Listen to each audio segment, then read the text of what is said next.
Ada sebuah pertanyaan menarik yang tiba-tiba muncul di kepala saya. Bagaimana bayi bisa berjalan? Kita bahas ya. Ini penting sekali. Disimak podcast ini sampai selesai. 1. Bayi belajar dari sekitar. Dia melihat orang tuanya, kakak-kakaknya, juga tetangga-tetangganya bisa berjalan. Maka muncullah di alam bawah sadarnya tekad yang kuat. Aku juga harus bisa berjalan seperti mereka. Dalam segala hal, tekad yang kuat adalah awalan yang harus ada. Apapun yang kamu inginkan, maka harus ada tekad bulat yang kuat dahulu. Tekad berarti kemauan yang pasti atau kebulatan hati. Tekad adalah kemauan yang keras untuk melakukan sesuatu. Dalam hal ini, seorang bayi karena menyaksikan orang-orang di sekitarnya bergerak dengan jalan kaki, maka dia di alam bawah sadarnya bertekad bahwa dia juga harus bisa. Anggap saja begitu, karena memang bayi adalah peniru yang hebat. Ketika orang-orang di sekelilingnya melakukan sesuatu, maka dia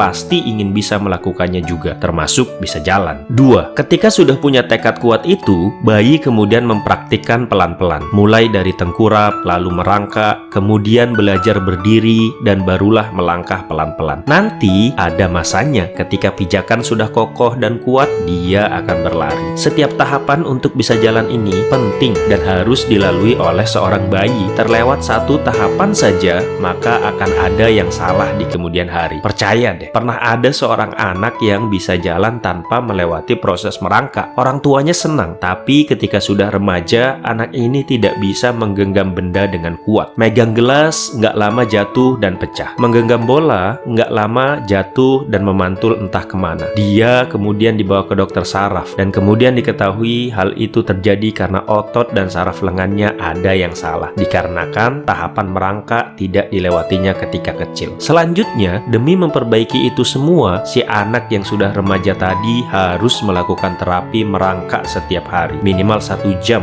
di rumahnya. Kan kasihan. Nah, yang ingin saya bilang adalah bahwa setiap proses dalam mencapai tujuan pasti ada pelajaran dan hikmah yang bisa kita ambil. 3. Bayi bisa berjalan karena di benaknya nggak pernah ada rasa takut, nggak pernah ada rasa pesimis. Otaknya belum banyak dimasuki hal-hal negatif, sehingga isinya cuma keinginan yang besar dan kuat. Pokoknya harus terwujud. Dia nggak pernah tuh mikir begini, duh males belajar jalan, kalau jatuh nanti gimana? Pasti sakit kan? Belum lagi kalau sampai lecet dan terkilir.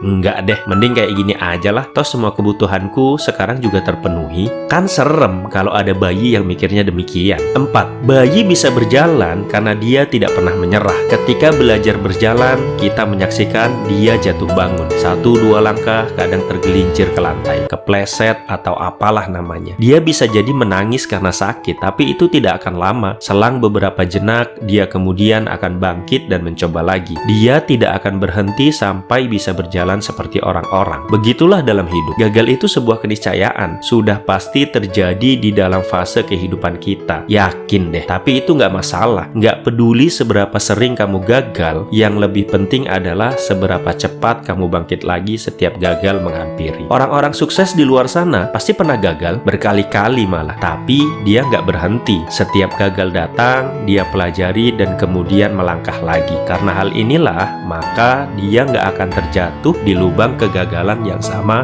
2 kali. Sudah 4 saya jelaskan kenapa bayi akhirnya bisa berjalan. Ini yang kelima, karena bayi punya lingkungan yang mendukung. Orang tuanya, kakak dan tetangga-tetangganya tidak berhenti memberi support. Teriakan-teriakan semangat, tepuk tangan riang, dan kalimat-kalimat dukungan lainnya. Orang tuanya bisa jadi bakalan berujar, "Ayo nak, dicoba lagi, pelan-pelan ya, kamu pasti bisa kok." Belum lagi kakak-kakaknya teriak begini, "Semangat dek, jangan menyerah." Lalu siapapun yang menyaksikan bayi belajar berjalan akan tersenyum dan kemudian memberikan dorongan kuat. "Wah hebat, udah bisa 2 langkah, terus dek, pelan-pelan.